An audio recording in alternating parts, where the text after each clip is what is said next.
NgokukaLuka isahluko se-17 soqala ukufunda evesini lokuqala. Wayesethi kubafundi bakhe kungeze kwenzeke ukuba kungaveli izikhubekiso, kodwa maye kulowo ezivela ngaye. Kungcono kuye ukuba itshe lokusila ligaxwe entanyeni yakhe alahlwe elwandle kunokuba akhubekise abe munye kulaba abancinyane. Xwayani nina, uma umfowenu ona mkhuze, uma ephenduka mthethelele, noma ekonela kayisikhombisa ngosuku abuyele kuwe kasikhombisa ethi ngiyaphenduka, womthethelela. Abapostoli basebethi eNkosini, yandisa ukukholwa kwethu. Yayisithi iNkosi, uma beninokukholwa okungangenhlamvu yesinaphi, beningasho kulo mthombe simbuka, utshaleke elwandle, ubuya kunilalela. Ngumuphi kinina onenceku elimayo nokuba eyalusayo, athi kuyo ibuya endle, sondela masinyane, uhlale phansi udle, kodwa akayikusho kuyo ukuthi lungisa engizakukudla, uzibophe, ungiphakele ngize ngidle ngiphuze, andukuba udle uphuze wena na? Uyayibonga yini inceku ngokuba yenzile okuyaliweyo na?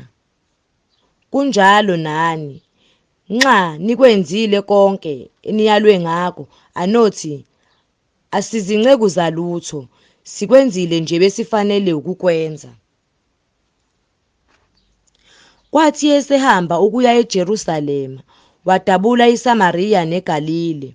Esangena emzananeni othile, kwahlangana naye amadoda ayishumi amela kude, aphakamisa izwi athi, Jesu Nkosi, sihawukele. Kuthe ewabona wathi kuwo, hambani niyoyiveza kubapristi. Wathi esahamba ahlanjululwa, enye yawo isibona ukuthi iphulukusiwe, yabuya imdumisa uNkulunkulu ngezwi elikhulu, yawa ngobuso ngasezinyaweni zakhe imbonga. YayingumSamariya, kepha uJesu waphendula wathi, akuhlanjululwanga abayishumi na? Baphi pho abayisishiyagalolunye na?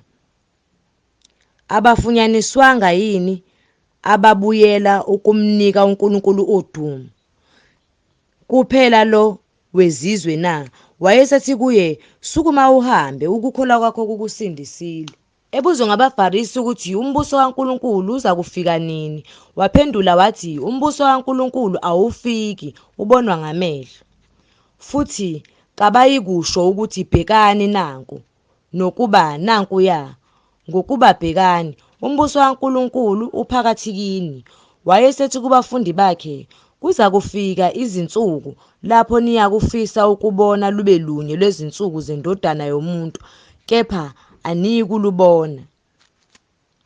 Bayakuthi kini, bhekani nansiya, bhekani nansi, maningayi, ningalandeli, ngokuba njengonyazi nxa lunyazima kwenye indawo phansi kwezulu, lukhanya luze lufike kwenye indawo phansi kwezulu, yokuba njalo iNdodana yomuntu ngosuku lwayo. Kepha iqala imele ukuhlupheka ngokuningi, yaliwe yilesi sizukulwane, njengokuba kwenzeka emihleni kaNowa, kuyakuba njalo nasemihleni yeNdodana yomuntu.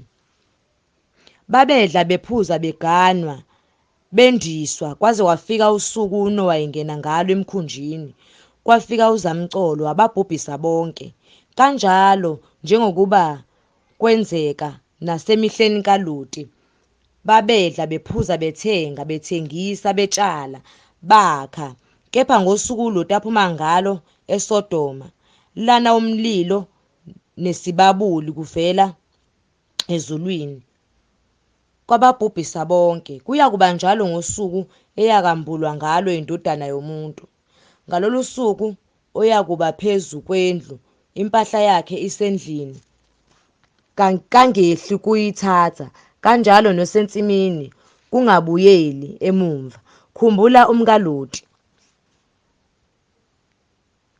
Ofuna ukuzuza ukuphila kwakhe uyakulahlekelwa yikho, kepha olahlekelwa yikho uyakukulondoloza. Ngithi kini, ngalobu busuku kuyakuba khona ababili embhedeni munye, omunye uyakuthathwa, omunye ashiywe. Kuyakuba khona ababili besila ndawonye, omunye uyakuthathwa, omunye ashiywe.